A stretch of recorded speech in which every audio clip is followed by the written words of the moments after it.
दोस्तों, आज मैं आपसे एक ऐसी मेडिसिन के बारे में बात करने वाला हूं जो कि लगभग आज के जितने भी युवा लोग हैं, लगभग उनमें से 60-70% युवाओं को, हालांकि परसेंटेज थोड़ा ज़्यादा भी हो सकता है, लेकिन मेरे हिसाब से कम 60-70% युवाओं को इस दवा की ज़रूरत पड़ती ही है। और युवाओं के साथ साथ वे लोग जिनकी उम्र 45-50 वर्ष की भी है, उन लोगों को भी कभी कभी इस मेडिसिन की ज़रूरत पड़ जाती है यदि इस मेडिसिन से उनके सिम्टम मैच होते हैं तो। और ये जो मेडिसिन है दोस्तों, होम्योपैथी में ख़ास तौर से जिन लोगों के लिंग में कड़कपन आना बिल्कुल ख़त्म हो जाता है, उन लोगों के लिए ये एक वरदान के रूप में काम करती है। होम्योपैथी की एक बहुत अच्छी मेडिसिन है। हालांकि इसमें होम्योपैथी में पिक्रिक एसिड भी इस तरह की एक मेडिसिन होती है, जिसके बारे में मैं अपने आगे आने वाले वीडियोस में आपको बताऊंगा कि जिन लोगों के पेनिस में यानी कि लिंग में कड़कपन आना बिल्कुल बंद हो जाता है, पिक्रिक एसिड उनको किस तरह से और किन सिम्टम्स के बेसिस पे देनी चाहिए। लेकिन आज मैं आपसे बात करने वाला हूँ कैलेडियम के बारे में। बहुत अच्छी एक मेडिसिन है दोस्तों होम्योपैथिक मेडिसिनल सिस्टम की, और इसके जो सिम्टम्स होते हैं वो मैं आज आपको इस वीडियो में बताऊंगा कि किस तरह से ये जो व्यक्ति होता है ये कैलेडियम का पेशेंट बन जाता है। ये पूरी एक कहानी होती है दोस्तों, एक पूरा इतिहास होता है जो मैं आपको बताऊंगा। और जब आप इस वीडियो को पूरा देखेंगे तो आपको लगेगा कि आपके अंदर भी कहीं ना कहीं कैलेडियम का एक पेशेंट है।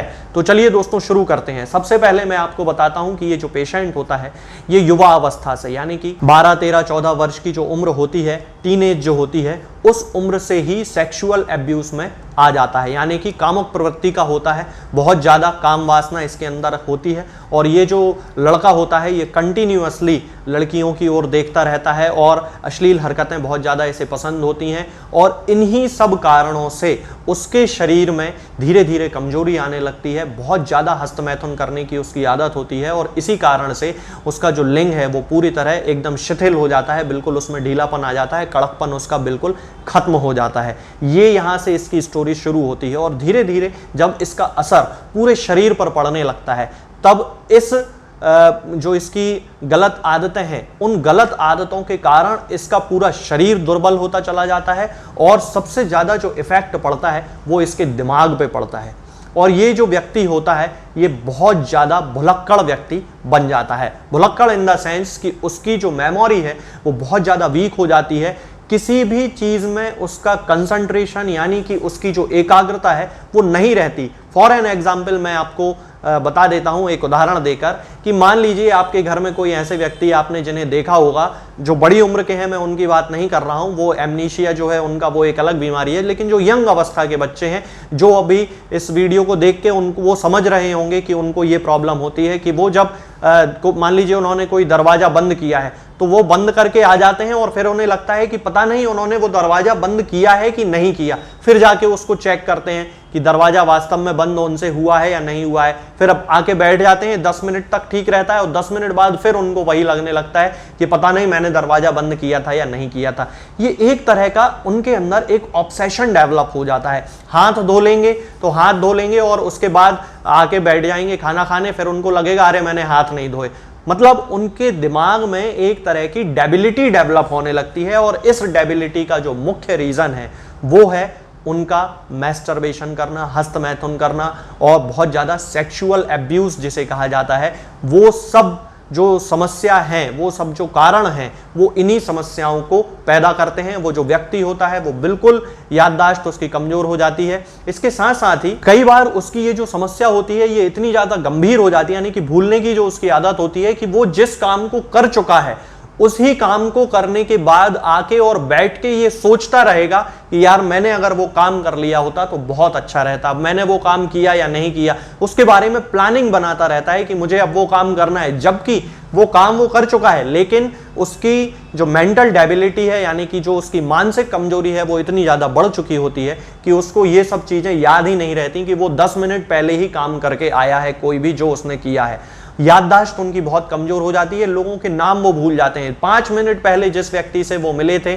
उन्हें याद नहीं रहता कि मैं इस व्यक्ति से मिल चुका हूं। और ये सब किस कारण से होता है? क्योंकि उन्होंने बहुत ही ज़्यादा कामुक प्रवृत्ति को अपने अंदर बढ़ा लिया है। और धीरे धीरे यही आदत जो उनकी होती है दोस्तों, ये उनके शरीर के लिए बहुत ज्यादा हानिकारक बन जाती है और उनके जो लिंग में जो कड़कपन सामान्यता आना चाहिए वो बिल्कुल आना बंद हो जाता है, लिंग बिल्कुल शिथिल हो जाता है। कभी कभी ऐसा होता है कि सोते समय उनके लिंग में थोड़ा सा फिर भी कड़कपन आ जाता है, लेकिन जैसे ही आंख खुलती है, सो के उठ जाते हैं, तुरंत कड़कपन खत्म हो जाता है।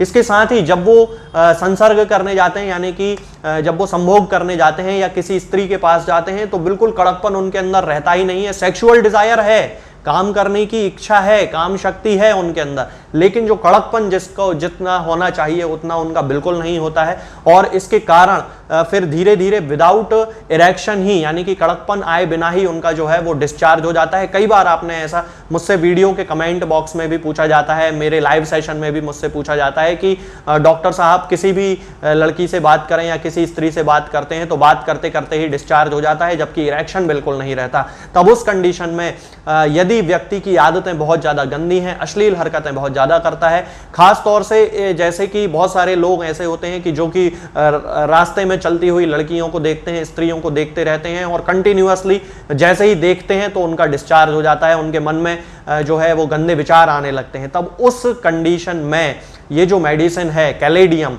ये उस व्यक्ति की बहुत ज्यादा हेल्प करती है। हालांकि दोस्तों मैं यहां पे क्लियर करना चाहता हूं एक बात कि ये जो सारी समस्याएं हैं ये खुद उस आदमी के द्वारा बनाई गई होती हैं। तो जब तक वो आदमी खुद नहीं चाहेगा कि मुझे इस समस्या को सॉल्व करना है और मुझे इन अश्लील हरकतों को छोड़ना है, गंदी आदतों को छोड़ना है, तब तक ये मेडिसिन भी एक लिमिटेड तक ही, एक सीमा तक ही उसकी हेल्प कर सकेगी, एक लिमिट तक ही उसकी हेल्प कर सकेगी।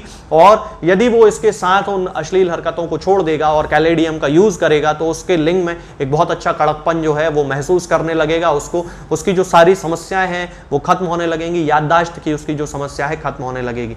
यदि हम फीमेल जेनाइटल सिस्टम की बात करते हैं दोस्तों, तो ये जो मेडिसिन होती है ये स्त्रियों पर भी कारगर होती है और यदि स्त्रियों में इस प्रकार के सिम्टम है तो वो भी इससे ठीक होते हैं। इसका एक बहुत खास सिम्टम होता है फीमेल का कि उनका जो जेनाइटल ऑर्गन होता है वेजाइना के आसपास उनको बहुत ही ज्यादा इचिंग होती है, और ये जो इचिंग होती है यानी कि ये जो खुजली चलती है उनको बहुत ही ज्यादा वॉल्यूप्टुअस इचिंग होती है, यानी कि उनकी जो सेक्सुअल डिजायर है यानी कि संभोग करने की जो इच्छा होती है उसको बढ़ा देती है। खास तौर से ये जो इचिंग होती है, ये जो खुजली होती है उसको प्रेगनेंसी के दौरान भी देखी जाती है और मतलब इतनी ज्यादा इचिंग उसको होने लगती है, इतनी ज्यादा खुजली उसको होने लगती है कि वो सो भी नहीं पाती है। ये एक बहुत खास सिम्टम होता है। इसका तीसरा सबसे खास सिम्टम होता है दोस्तों कि इस पेशेंट का जो पसीना होता है वो मीठा पसीना होता है, यानी कि उसमें से जो स्मेल आती है वो मीठी सी स्मेल आती है और कई बार इतनी ज्यादा मीठी स्मेल आने लगती है कि वहां पे मक्खियां तक उसके शरीर पे आके बैठने लगती हैं। मतलब ये एक बहुत ही खास ऑब्जर्वेशन है जो किया गया है और होम्योपैथी में इसके ऊपर बहुत ज़्यादा स्टडी की गई है कि ऐसा व्यक्ति भी ऑब्जर्व किया गया है जिसके पसीने में से बहुत स्वीट मेटालिक टेस्ट जिसको कहा जाता है, ऐसी स्वीट सी स्मेल आती है और मक्खियाँ उसके शरीर पे आगे बैठने लगती हैं। तो इतनी ज़्यादा मतलब स्वीटनेस उसके पसीने में रहती है, मीठापन उसके पसीने में रहता है। तो ये भी इसका यानी कि कैलेडियम का एक बहुत ही खास सिम्टम होता है। इसके साथ में जिन लोगों को मैस्टरबेशन के साथ यानी कि हस्त मैथुन के साथ साथ धूम्रपान करने की भी आदत होती है, तो डॉक्टर कैंट जिन्होंने अपनी मटेरिया मेडिका लिखी है, होम्योपैथी में एक बहुत बड़े होम्योपैथिक फिजिशियन रहे हैं, उनका ये ऑब्जर्वेशन है कि ये जो कैलेडियम होती है ये लोगों के अंदर के धूम्रपान करने की उनकी जो आदत है यानी कि स्मोकिंग करने की आदत है, बीड़ी सिगरेट पीने की जो आदत है उसको भी खत्म कर देती है। इसके साथ साथ ही डेफने इंडिका भी एक मेडिसिन होती है जो इस तरह का काम करती है। उसका मदर टिंचर यूज किया जाता है जिन लोगों को बहुत ज्यादा स्मोकिंग करने की आदत है या धूम्रपान करने की आदत है, तंबाकू खाने की आदत है उनके लिए। लेकिन कैलेडियम भी एक बहुत अच्छी मेडिसिन है जो कि बहुत ज्यादा हेल्प करती है जिन लोगों को स्मोकिंग करने की बहुत ज्यादा आदत होती है, बीड़ी सिगरेट पीने की बहुत ज्यादा आदत होती है, उन लोगों को बीड़ी सिगरेट पीने की इच्छा को ये खत्म कर देती है। तो कैलेडियम का उपयोग हम धूम्रपान को छोड़ने के लिए भी कर सकते हैं। ये जो सारे सिम्टम्स होते हैं दोस्तों ये कैलेडियम के बहुत खास सिम्टम्स होते हैं और बहुत ज्यादा हेल्प मिलती है जिन लोगों को मैस्टरबेशन करने की आदत है, हस्तमैथुन करने की आदत है, जिनका लिंग का जो कड़कपन है वो पूरी तरह से खत्म हो गया है या फिर होता भी है तो वो केवल सोते समय ही होता है और जैसे ही वो किसी से इंटरकोर्स करने जाते हैं वैसे ही उनका जो कड़कपन है वो पूरी तरह खत्म हो जाता है। सीमेन का डिस्चार्ज होता रहता है, लैट्रिन के साथ वीर्य निकल जाता है, बाथरूम करने के दौरान वीर्य निकल जाता है। तब इन सारी कंडीशंस में कैलेडियम ऐसे व्यक्तियों की बहुत ज्यादा हेल्प कर सकती है। अब यदि हम इसकी पोटेंसी की बात करते हैं तो दोस्तों पोटेंसी 30 पोटेंसी से हमें इसको स्टार्ट करना चाहिए, कैलेडियम 30 पोटेंसी को। और इसकी 30 पोटेंसी की 2 बूंद सुबह, 2 बूंद दोपहर में और 2 बूंद शाम को 1 चम्मच पानी में मिलाकर भी ले सकते हैं, या फिर सीधे आप जीभ पे भी रख सकते हैं। दोनों ही तरीके बेस्ट हैं, कोई भी किसी भी तरह की दोनों तरीकों में दिक्कत नहीं है।